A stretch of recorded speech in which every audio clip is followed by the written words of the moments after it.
आमे समस्ते जानिछे गोटे वर्षक 12 मास एवं 6 ऋतुरे विभक्त होई थाए।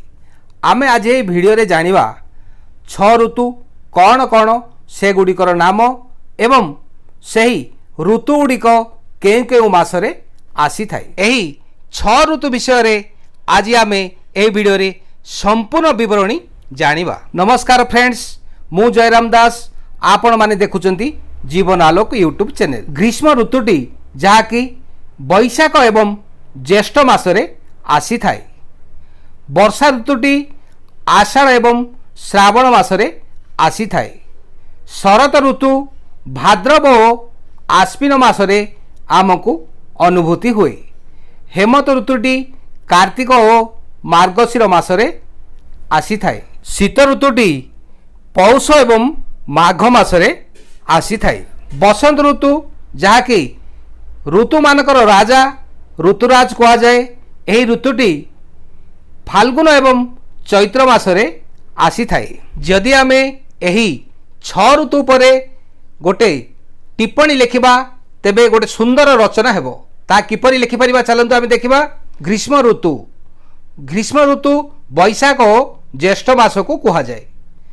ग्रीष्म बैशाख ज्येष्ठ प्रचंड रौद्र परकाश।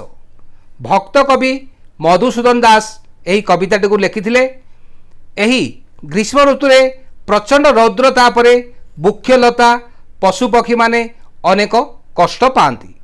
हल्का वस्त्र परिधान एवं ठंडा पानीय जातीय जिनिष आम शरीर को ठंडा रखि थाए।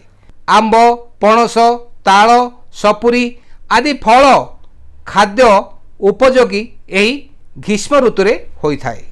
वर्षा ऋतु आषाढ़ और श्रावण मास को कहा जाए। वर्षा रे आषाढ़ श्रावण मेघ बरसे घन घन, जहाँकि भक्त कवि यही कविताटी को लिखिथिले।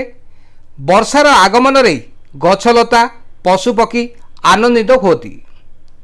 वर्षा ऋतुरे पुरपल्ली सबुजमय देखा जाए।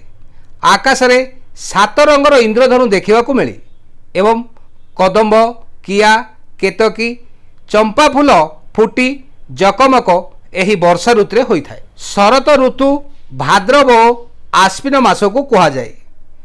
भाद्र आश्विन शरतरे निर्मल शोभा जगतरी। वर्षार आर्द्रता चली जाई थाए। आकाश निर्मल एवं धरणी रानीर शोभा अति मनोरम होई थाए। पाचिला धान कियारी देखी कृषक मन आनंदित हुए। नदी पुष्करणी सुनिर्मल जल मिली थाए।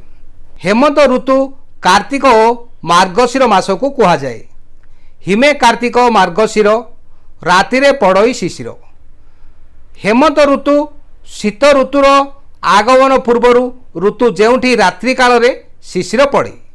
कृषक माने धान काटिबारे व्यस्त थांती। दीपावली कार्तिक पूर्णिमा अनेक पर्वपर्वाणी एही ऋतुरे पालन करा जाए।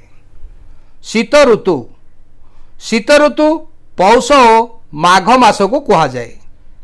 शीतरे पौष माघ मास देहरे रख शीतवास। शीत ऋतुरे दिन छोट एवं रात्रि बड़ होता है। शीत ऋतुरे आमे शीत वस्त्र परिधान करूँ एवं सूर्यालोक आमको थंडारू रक्षा करिथाए। नाना प्रकारर पनीपरिबा फलमूल शीत ऋतुरे मिली थाए। अभावर असुविधा न थाए। बसंत ऋतु जहाँकि ऋतु मानक मध्यरु सर्वश्रेष्ठ बा ऋतुराज बसंत बोली कहा जाए। यही बसंत ऋतुटी फाल्गुन और चैत्र मास को कहा जाए। फाल्गुन चैत्र बसंत रे मृदुमलय मनोहरे। बसंत ऋतुर मलय पवन रे जनजीवन आनंदित होइथांती। धरणी राणी नाना प्रकारर पुष्पर सज्जित होता है। न थाए ग्रीष्म वर्षा एवं शीतर प्रकोप। कोइलीर कू कू नादरे महीमंडल पूरी उठे। सबुआड़े केवल आनंद थाए। तेणु बसंत ऋतु को ऋतुराज बसंत बोली मध्य कहा जाए। बंधुगण, आमर ही जीवन आलोक यूट्यूब चैनल रे प्रसार करा जायथिबा भिडियोटी जदि आपण मानक मन छुआ हो पारिछि तेबे आपण मानक सांगसाथी मेले निश्चय शेयर करी आम भिडियो गोटे लाइक करने सह आम चैनल को सब्सक्राइब निश्चय करेंगे। मु जयराम दास फेर देखा आ गोटे नुआ भिडियो। जय जगन्नाथ।